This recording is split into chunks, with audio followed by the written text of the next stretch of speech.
Сәлеметсіздер ме? Қарағанды облысы білім басқармасының Балқаш қаласы білім бөлімінің нөмір 24 мектеп-интернатының химия пәні мұғалімі Ұлдахан Перизат Рысбекқызы.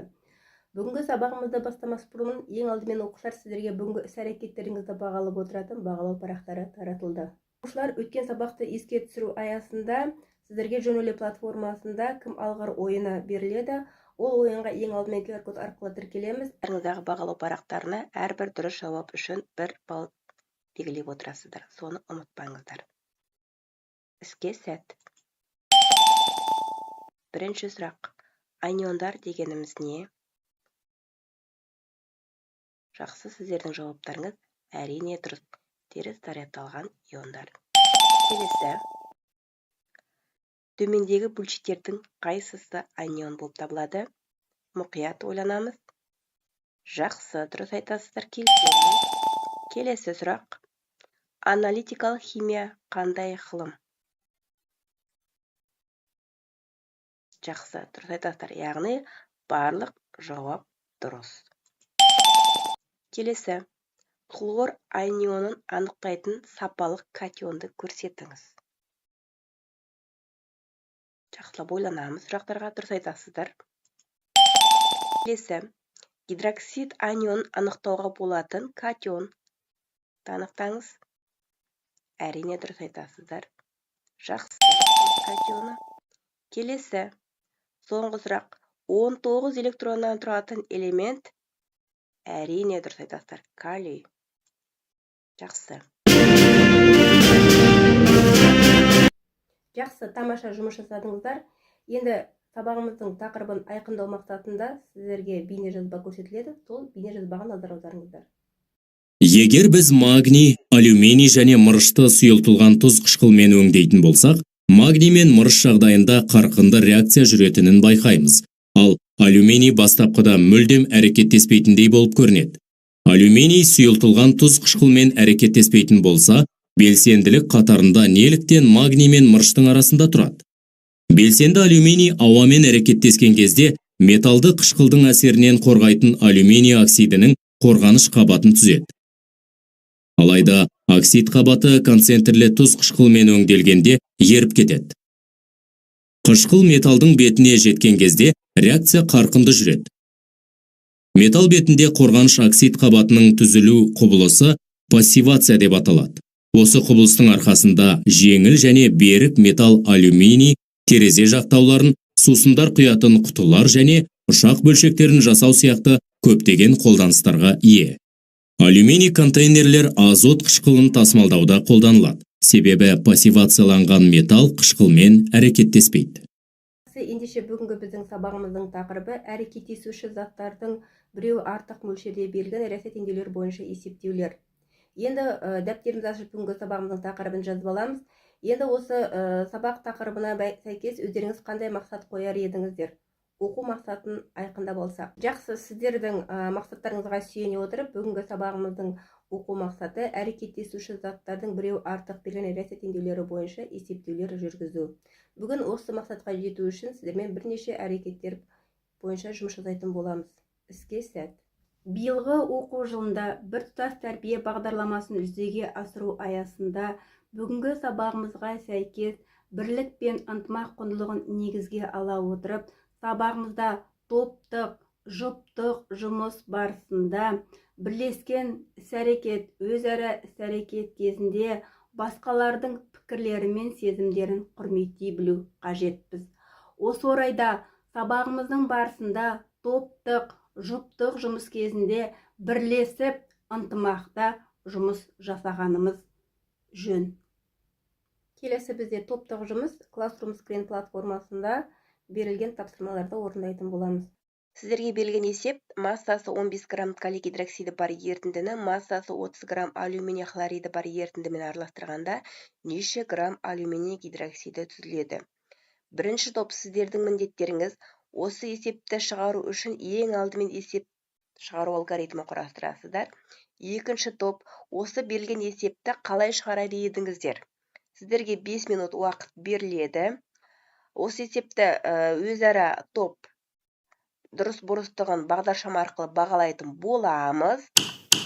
Және де Бұл есепті шығарып болғаннан кейін топтан кім шығаратындығын анықтайтын боламыз. Іске сәт, уақыт кетті.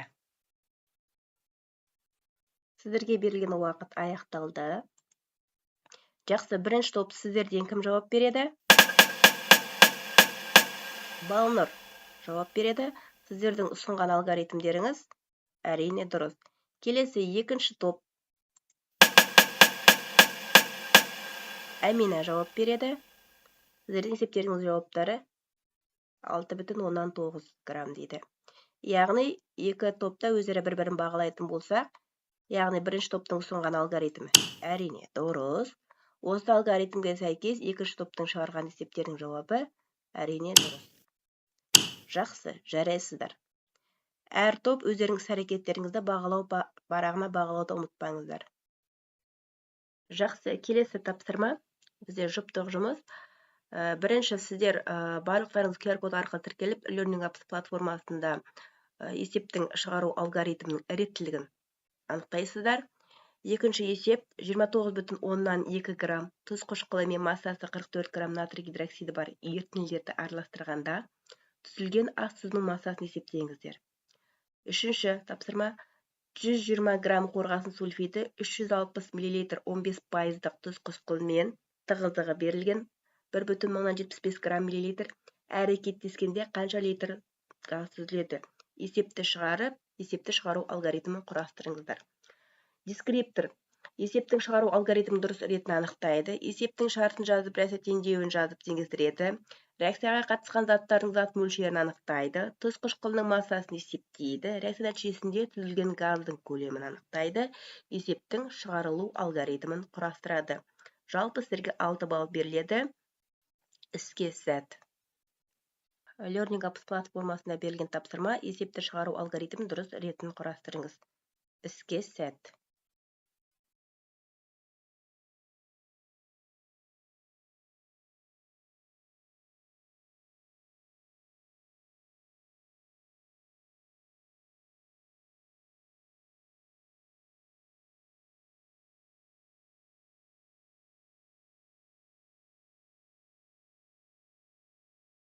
Жақсы, жауабын тексеретін боламыз. Әрине дұрыс, жарайсыздар. Б деңгейіндегі есептің шығарылу жолы. Есептің шығару алгоритміне сәйкес, есептің шартын қысқаша өрнектеп аламыз. Тұз қышқылының массасы 29,2 грамм, натрий гидроксидінің массасы 44 грамм. Табу керек ас тұзының массасы, яғни натрий хлордың массасын табамыз. Есептің реакция теңдеулерін жазып теңестіреміз. Натрий гидроксиді мен тұз қышқылын әрекеттестірген кезде натрий хлориді және су бөлінеді. Теңдеу бойынша берілген және табу керек қажетті заттардың молярлық массасын есептеп аламыз. Натрий гидроксидінің молярлық массасы 40 грамм мольге тең, тұз қышқылының молярлық массасы 36,5 грамм мольге тең, натрий гидроксидінің массасы 58,5 грамм мольге тең. Енді реакцияға берілген заттардың зат мөлшерін анықтап аламыз. Тұз қышқылының зат мөлшерін есептеу үшін массаны бөлеміз молярлық массаға. 29,2 граммды бөлеміз 36,5 грамм мольге, грамм мен грамм қысқарады, 0,18 моль қалады. Натрий гидроксидінің зат мөлшерін есептейтін болсақ, 44 граммды бөлеміз 40 грамм мольге, грамм мен грамм қысқарады, 1,1 мольге тең болады. Енді есептің шығару алгоритмі сәйкес ең аз зат мөлшерін есептейтін болсақ, тұз қышқылының зат мөлшері натрий гидроксидінің зат мөлшеріне тең деп аламыз, 0,18 мольге. Осыған сәйкес түзілген ас тұзының массасын есептейтін болсақ, масса натрий хлориді тең 0,18 мольді көбейтеміз 58,5 грамм мольге, моль мен моль қысқарады, сонда 46,18 грамм қалады. Есептің жауабы 46,18 грамм. Сіздердің шығарған есептеріңізбен сәйкес келеді. Дұрыс, жарайсыздар. Тамаша жұмыс жасадыңыздар. Өздеріңіздің бағалау парақтарыңызға дескрипторға сәйкес балдарыңызды қойсаңдар болады.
Сабақты бекіту мақсатында сіздерге функционалдық тапсырма, мәнмәтіндік тапсырма берілген. Яғни берілген мәнмәтін. Дәрігер науқасқа асқазанды рентгендік тексеруден өтуге кеңес берді. Науқас барий сульфатын қабылдауға үзілді-кесілді қарсы болды. Бұл кісіге барий сульфатын қабылдау қауіпті емес екендігін қалай түсіндіресіз? Яғни барий сульфаты жауабы суда ерімейтіндіктен гидролизденбейді, суда ерігенде негіздік орта көрсетеді, суда ерігенде ыдырап кетеді, суда ерігенде қышқылдық орта көрсетеді, суда ерігенде электр тоғын өткізбейді. Осы 5 нұсқаның дұрыс жауабын анықтайсыздар. Келесі сұрақ. Барий сульфатын қабылдау қауіпті емес неліктен? Тұз қышқылында ериді, күшті қышқылдың тұзы, тұз қышқылында ериді, суда ериді, және түссіз зат. Яғни осы жерінде 5 жауаптың біреуін дұрысын анықтайсыздар. Келесі үшінші есеп. 1,196 грамм күкірт қышқылы мен 6,24 грамм барий хлориді әрекеттескенде түзілген тұнбаның массасы қанша екендігін анықтайсыздар.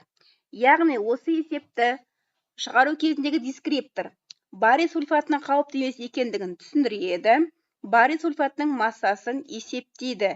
Яғни бұл жерде біз әрқайсымыз жеке-жеке бір-бірімізді бағалайтын боламыз. Іске сәт. Функционалдық тапсырманың жауабы тақтада көрсетіліп тұр.